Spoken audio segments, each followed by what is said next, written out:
So today I will be reading chapters 3, 4, and 5 of The Miraculous Journey of Edward Tulane. She's called the Queen Mary, said Abeline's father, and you and your mamma and I shall sail on her all the way to London. What about Pellegrina? Said Abeline. I will not go, said Pellegrina. I will stay. Edward, of course, was not listening. He found the talk around the dinner table excruciatingly dull. In fact, he made a point of not listening if he could not help it. But then Abeline did something unusual, something that forced him to pay attention. As the talk about the ship continued, Abeline reached for Edward and took him from his chair and stood him up in her lap. And what about Edward? She said, her voice high and uncertain. What about him, darling? Said her mother. Will Edward be sailing on the Queen Mary with us? Well, of course, if you wish, although you are getting a little old for such things as China rabbits. Nonsense, said Abeline's father. Who would protect Abeline if Edward was not there? From the vantage point of Abeline's lap, Edward could see the whole table spread out before him in a way that he never could when he was seated in his own chair. He looked upon the glittering silverware and glasses and plates. He saw the amused and condescending looks of Abeline's parents, and then his eyes met Pellegrina's. She was looking at him in the way a hawk hanging lazily in the air might study a mouse on the ground. Perhaps the rabbit's fur on Edward's ears and tails and the whiskers on his nose had some dim memory of being hunted, for a shiver went through him. Yes, said Pellegrina without taking her eyes off Edward. Who would watch over Abeline if the rabbit were not there? That night, when Abeline asked, as she did every night, if there would be a story, Pellegrina said, Tonight, lady, there will be a story. Abeline sat up in bed. I think that Edward needs to sit here with me, she said, so that he can hear the story too. I think that is best, said Pellegrina. Yes, I think that the rabbit must hear the story. Abeline picked Edward up, sat him next to her in bed, and arranged the covers around him. Then she said to Pellegrina, We are ready now. So, said Pellegrina, she coughed, and so the story begins with the princess. A beautiful princess? Abeline asked. A very beautiful princess. How beautiful. You must listen, said Pellegrina. It is all in the story. Chapter 4. Once there was a princess who was very beautiful. She shone as bright as the stars on a moonless night. But what difference did it make that she was beautiful? None, no difference. Why did it make no difference? Asked Abeline. Because, said Pellegrina, she was a princess who loved no one and cared nothing for love, even though there are many who loved her. At this point in her story, Pellegrina stopped and looked right at Edward. She stared deep into his painted-on eyes, and again Edward felt a shiver go through him. And so, said Pellegrina, still staring at Edward, what happened to the princess? Said Abeline. And so, said Pellegrina, turning back to Abeline, the king, her father, said that the princess must marry. And soon after this, a prince came from a neighboring kingdom, and he saw the princess, and immediately he loved her. He gave her a ring of pure gold. He placed it on her finger. He said these words to her, I love you. But do you know what the princess did? Abeline shook her head. She swallowed the ring. She took it from her finger and swallowed it. She said, That is what I think of love. And she ran from the prince. She left the castle and went deep into the woods. And so what? Said Abeline. What happened then?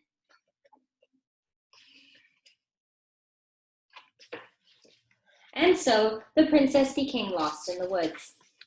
She wandered for many days. Finally, she came to a little hut, and she knocked on the door. She said, Let me in, I am cold. There was no answer. She knocked again. She said, Let me in, I am hungry. A terrible voice answered her. The voice said, Enter if you must. The beautiful princess entered, and she saw a witch sitting at a table counting pieces of gold.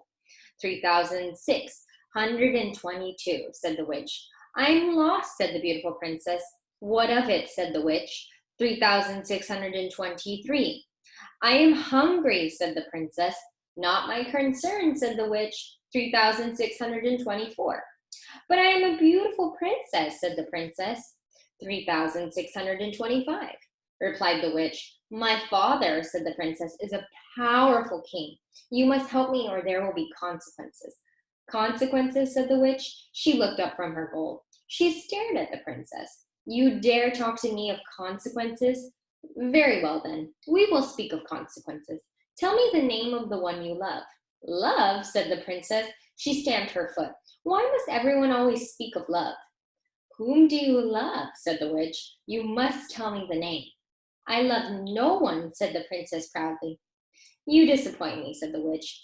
She raised her hand and said one word, Farthfiggery, and the beautiful princess was changed into a warthog. What have you done to me? Squealed the princess. Talk to me of consequences now, will you? Said the witch, and she went back to counting her pieces of gold. 3,626, said the witch as the warthog princess ran from the hut and out again from the forest. The king's men were in the forest too, and what were they looking for? A beautiful princess. And so when they came upon an ugly warthog, they shot it immediately. Pow! No, said Abilene. Yes, said Pellegrina. The men took the warthog back to the castle, and the cook slit open its belly, and inside it she found a ring of pure gold. There were many hungry people in the castle that night, and of all of them were waiting to be fed. So the cook put the ring on her finger and finished butchering the warthog, and the ring that the beautiful princess had swallowed shone in the cook's hand as she did her work. The end. The end, said Abilene. Yes, Pellegrina, the end. But it can't be. Why can't it be? Because it came too quickly. Because no one is living happily ever after, that's why. Ah, and so, Pellegrina nodded. She was quiet for a moment. But answer me this. How can a story end happily if there is no love? But, well, it is late and you must go to sleep. Pellegrina took Edward from Abilene. She put him in his bed and pulled the sheet up to his whiskers. She leaned close to him. She whispered, You disappoint me. After the old lady left, Edward lay in his small bed and stared at the ceiling. The story he had thought had been pointless. But then, most stories were. He thought of the princess and how she had become a warthog. How gruesome! How grotesque! What a terrible fate! Edward, said Abilene, I love you. I don't care how old I get, I will always love you. Yes, yes, thought Edward. He continued to stare up at the ceiling. He was agitated for some reason that he could not name. He wished that Pellegrina had put him on his side so that he might look up the stars. And then he remembered Pellegrina's description of the beautiful princess. She shone as bright as the stars on a moonless night. For some reason, Edward found comfort in these words, and he repeated them to himself. As bright as the stars on a moonless night. As bright as the stars on a moonless night. Over and over until at last the first light of dawn appeared. Chapter 5. The house on Egypt Street became frantic with activity as the Tulane family prepared for their voyage to England. Edward possessed a small trunk, and Abilene packed it for him, filling it with his finest suits and several of his best hats and 3 pairs of shoes, all so that he might cut a fine figure in London. Before she placed each outfit in the trunk, she displayed it to him. Do you like this shirt with this suit? She asked him. Or would you like to wear your black derby? You look very handsome in it. Shall we pack it? And then finally, on a bright Saturday morning in May, Edward and Abilene and Mr. and Mrs. Tulane were all on board the ship, standing at the railing. Pellegrina was at the dock. On her head, she wore a flappy hat strung around with flowers. She stared right at Edward. Her eyes glowed. Goodbye, Abilene said to her grandmother. I love you. The ship pulled away from the dock. Pellegrina waved to Abilene. Goodbye, lady. She called goodbye. Edward felt something damp in his ears. Abilene's tears, he guessed. He wished that she would not hold him so tight. To be clutched so fiercely often resulted in wrinkled clothing. Finally, all the people on land, including Pellegrina, disappeared. Edward, for one, was relieved to see the last of her. As was to be expected, Edward Tulane commanded much attention on board the ship. What a singular rabbit, said an elderly lady with 3 strings of pearls wrapped around her neck. She bent down to look more closely at Edward. Thank you, said Abilene. Several little girls on board gave Edward deep glances of longing. They asked Abilene if they might hold him. No, said Abilene, I'm afraid that he's not the kind of rabbit that likes to be held by strangers. 2 young boys, brothers named Martin and Amos, took a particular interest in Edward. What does he do? Martin asked Abilene on their second day at sea. He pointed at Edward, who was sitting on a deck chair with his long legs stretched in front of him. He doesn't do anything, said Abilene. Does he wind up somewhere? Asked Amos. No, said Abilene, he does not wind up. What's the point of him then? Said Martin. The point is that he is Edward, said Abilene. That's not much of a point, said Amos. It's not, agreed Martin. And then after a long, thoughtful pause, he said, I wouldn't let anybody dress me like that. Me neither, said Amos. Do his clothes come off? Asked Martin. Of course they do, said Abilene. He has many different outfits, and he has his own pajamas too. They are made of silk. Edward, as usual, was disregarding the conversation.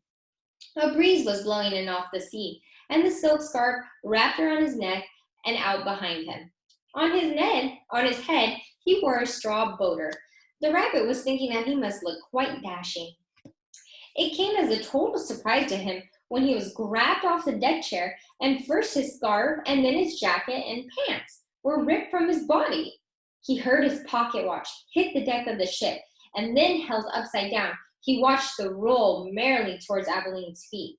Look at him, said Martin. He's even got underwear. He held Edward aloft so that Amos would see. Take it off, shouted Amos. No, screamed Abilene. Martin removed Edward's underwear. Edward was paying attention now. He was mortified. He was completely naked except for the hat on his head, and the other passengers on board the ship were looking at him, directing curious and embarrassed glances his way. Give him to me, screamed Abilene. He's mine. No, said Amos to Martin. Give him to me. He clapped his hands together and then held him open. Toss him, he said. Please, cried Abilene, don't throw him. He's made of china. He'll break. Martin threw Edward, and Edward sailed naked through the air. Only a moment ago, the rabbit had thought that being naked in front of a shipload of strangers was the worst thing that could happen to him. But he was wrong. It was much worse being tossed in the same state from the hands of one grubby, laughing boy to another. Amos caught Edward and held him up, displaying his triumph. Throw him back, called Martin. Amos raised his arm, but just as he was getting ready to throw Edward, Abilene tackled him, shoving her head into his stomach and upsetting the boy's aim. So it was that Edward did not go flying back into the dirty hands of Martin. Instead, Edward Tulane went overboard. And that's the end of chapter 5.